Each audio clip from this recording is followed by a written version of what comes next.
নমস্কার, শুরু করছি ক্যালকাটা ডায়ালগসের আজকের প্রতিবেদন। খবরের অন্তরালের খবর নিয়ে আমি মনোজ দাস। কদিন আগে পত্র দিয়েছে গৌতম আদানির কোম্পানি আদানি পাওয়ার। প্রেমপত্র নয়, তাগাদা পত্র।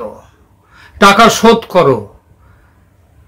8ই আগস্ট ক্ষমতায় বসার আগে থেকে বাংলাদেশের ছোট বড় মাঝারি সব সাইজের বিশেষজ্ঞরা তোপ দাগছিলেন আদানির বহিষ্কার চাই, আদানির বিদ্যুৎ নেব না। আর 8ই আগস্ট ক্ষমতায় বসার পর থেকে উপদেষ্টা পরিষদের বিভিন্ন কর্তারাও ছবল মারছিলেন ভারতকে বয়কট করো, বয়কট করো আদানিকে।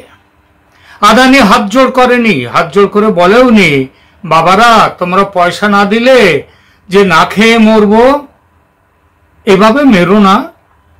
বরং বলেছে ঠিক আছে, নিতে না চাইলে নিও না বিদ্যুৎ, কিন্তু যা নিয়েছো তার দাম তো মেটাও, তারপর কেটে দিও সম্পর্ক। বেশি নয়, মাত্র পাওনা মাত্র $800 মিলিয়ন। টাকার অঙ্কে খুব বেশি টাকা নয়, মাত্র 96,000 কোটি টাকা। অঙ্ক দেখে ইউনূস সাহেবের চোখ যখন কপালে উঠেছে, তখন আবার গোদের উপর বিষ ফোড়ার মতো এসে গেছে আর একজন। ভারতের জাতীয় নিরাপত্তা উপদেষ্টা বা national security adviser Ajit Doval গেছেন রাশিয়া সফরে। উদ্দেশ্য, ভারতের প্রধানমন্ত্রী সম্প্রতি ঘুরে এসেছেন ইউক্রেন থেকে। তার আগে তিনি গিয়েছিলেন রাশিয়াতে, ভ্লাদিমির পুতিনের সঙ্গে তিনি আগেই বৈঠক করেছেন।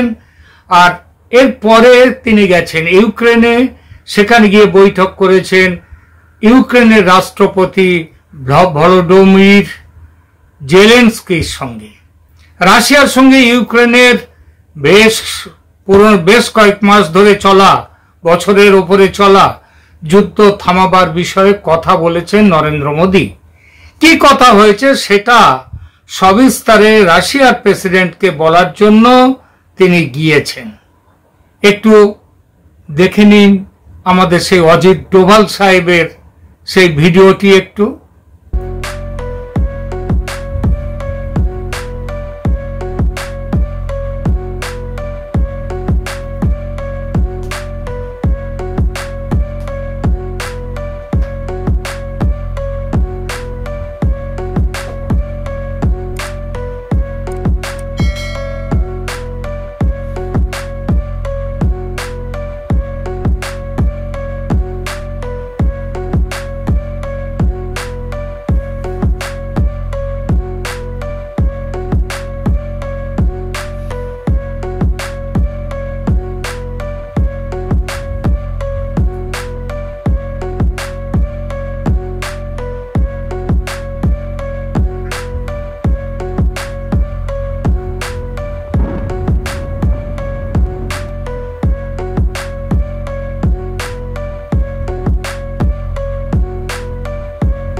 দেখলেন, অজিত ডোভাল গেছেন এক কাজে, হয়ে গেল আর এক কাজ।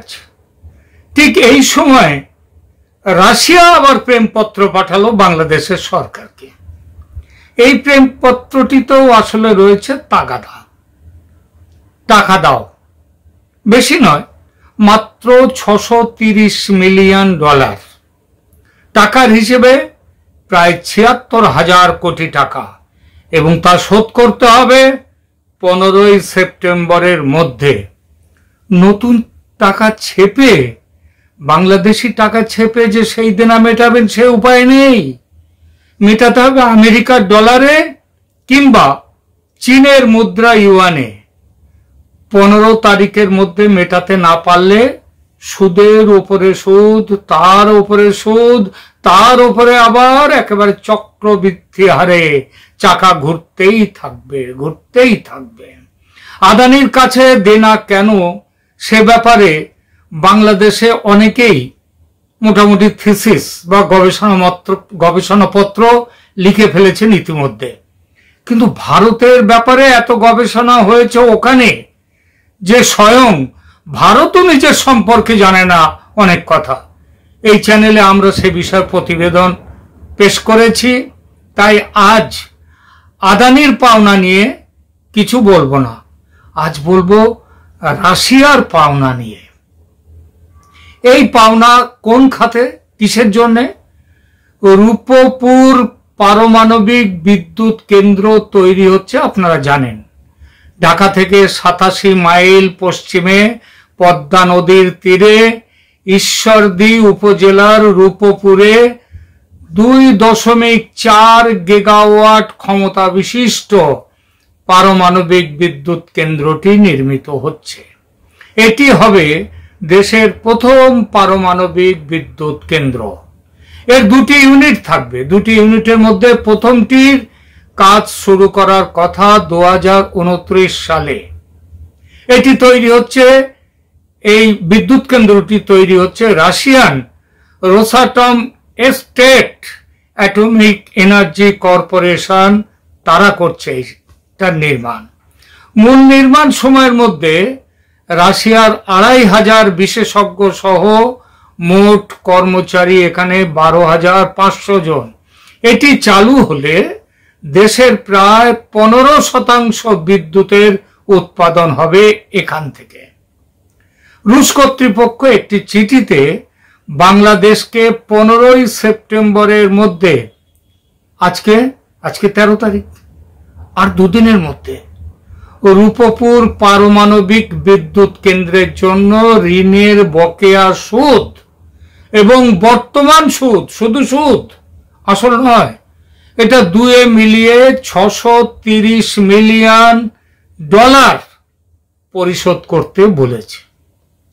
জানা গেছে হাসিনা সরকার এই টাকা তৈরি রেখেছিল বাংলাদেশের ব্যাংকে, কিন্তু ইউক্রেনের সঙ্গে যুদ্ধের প্রেক্ষিতে রাশিয়ান ব্যাংকগুলোর ওপর মার্কিন স্যাংশন বা নিষেধাজ্ঞা থাকায় সরাসরি বাংলাদেশের ব্যাংক, সোনালী ব্যাংক, তারা সরাসরি পেমেন্ট করতে পারছিল না।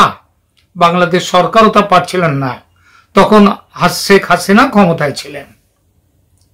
পরে আলোচনার মধ্যে ঠিক হয় রাশিয়ার সঙ্গে যে চীনের সাংহাই ব্যাংক মারফত চীনা মুদ্রায় টাকাটা পাঠানো হবে রাশিয়ার কাছে। এসব ঠিক হতে হতে বাংলাদেশ অশান্ত হয়ে ওঠে, যার পরিণামে শেখ হাসিনা দেশ ছাড়তে বাধ্য হন। কিন্তু রাশিয়াকে দেওয়ার জন্য যে অর্থ ব্যাংকে রেখে গিয়েছিলেন তার কি হলো? সমস্যা এখানেই। খবর আসছে বাংলাদেশের বেশ কয়েকটি ব্যাংকের আর্থিক অবস্থা খুব শোচনীয়, প্রায় বন্ধ হওয়ার মুখে, ভেঙে পড়েছে ব্যাংকিং ব্যবস্থা। তার সঙ্গে দেশের অর্থনীতি সেটাও ভেঙে পড়েছে। বিদেশি অর্থ ভান্ডার খালি হয়ে যাচ্ছে, যেটুকু আছে সেটুকু খালি হয়ে যাচ্ছে দিনকে দিন। সরকার যে ফান্ড দিয়ে টাকা ইনফিউজ করে ব্যাংকগুলোকে চাঙ্গা করবে সে সামর্থ্যও নেই। আশঙ্কা করা হচ্ছে রাশিয়াকে দেওয়ার জন্য রেখে দেওয়া হয়েছিল যে টাকা, সেটাও আর পুরো নেই, অন্য খাতে খরচ হয়ে গেছে। বাংলাদেশের অর্থ মন্ত্রণালয় সূত্র জানাচ্ছে যে এই সময়সীমা মিস করার ফলে অতিরিক্ত জরিমানা দিতে হবে এবং ঋণের যে বাকি কিস্তি সেগুলো বিতরণ করতে জটিলতা হতে পারে। 2027 সালের মার্চ মাস শুরু হতে 2029 সালের মার্চ পর্যন্ত মূল ঋণ পরিশোধ পিছিয়ে দেওয়ার জন্য বাংলাদেশের যে অনুরোধ করেছে বাংলাদেশ, সেটা রাশিয়া প্রত্যাখ্যান করেছে। প্রাথমিকভাবে রাশিয়া মন্ত্রকের কর্মকর্তাদের মতে, রাশিয়ার যে মন্ত্রক যারা এটা করবে তারা কিন্তু মেয়াদ বাড়াতে সম্মত হয়েছিল, কিন্তু এখন হচ্ছে না। কারণ মনে করা হচ্ছে বাংলাদেশের বর্তমান সরকারের গায়ে আমেরিকার বশংবদ ভৃত্য ছাপ লেগে যাওয়ার কারণে রাশিয়া রাজি হচ্ছে না। শুধু আদানি নয় কিংবা রাশিয়া নয়, ভারতের আরো 3টি বিদ্যুৎ উৎপাদক কোম্পানি বাংলাদেশকে বিদ্যুৎ দেয় এবং তারাও টাকা পায় বাংলাদেশের কাছে। এদের মধ্যে সেমকর্প এনার্জি ইন্ডিয়া লিমিটেড বা সেল, তাদের প্রাপ্য $150 মিলিয়ন। ন্যাশনাল থার্মাল কর্পোরেশন বা এনটিপিসি, তারা পায় $79 মিলিয়ন। পাওয়ার গ্রিড কর্পোরেশন ভারতের, তারা পায় $20 মিলিয়ন। এই তিনে মিলে হয় প্রায় $250 মিলিয়ন, অর্থাৎ 30,000 কোটি টাকা। তার মানে শুধু বিদ্যুৎ খাতে আদানি এবং রাশিয়া এবং ভারতের বাকি 3 সংস্থার মোট পাওনা দাঁড়ালো 1,06,000 কোটি টাকা। এবং এই টাকা, এটা যে নোট ছাপিয়ে দেবেন তাতে চলবে না। এটা নোট ছাপিয়ে দেয়া যাবে না, এটা দিতে হবে বিদেশি মুদ্রায়। ওই যে বললাম ডলারে দিতে হবে। শুধু রাশিয়ার ক্ষেত্রে চীনা টাকাতেও, ইউয়ানেও দেয়া যেতে পারে। তাহলে উপায়টা কি? উপায় তো ঠিক করবেন ইউনূস সাহেব। তিনি তো অর্থনীতিবিদ, নোবেল জয়ী, তিনি প্রধান উপদেষ্টা। হয়তো এই উপায় খুঁজতেই এই মাসের শেষে নিউ ইয়র্কে জাতিসংঘের বৈঠকের মধ্যে এক ফাঁকে ভারতের প্রধানমন্ত্রীর সঙ্গে বৈঠক করার জন্য উতলা হয়ে উঠেছেন তিনি। এর মধ্যে বাংলাদেশ সরকারের তরফ থেকে ভারত সরকারের কাছে চিঠি পাঠিয়ে দেয়া হয়েছে যে আমি আপনার সঙ্গে, আমাদের বাংলাদেশের প্রধান উপদেষ্টা আপনার সঙ্গে আলাদা করে বসতে চায়। সেটা আরো অনেক কিছু আছে। ভারত সেই চিঠির জবাবে কি বলেছে, কি করেছে, এখন সেটা বলবো না, বলবো ঠিক এর পরের ভিডিওটিতে। নজর রাখুন ক্যালকাটা ডায়ালগসের চ্যানেলের দিকে।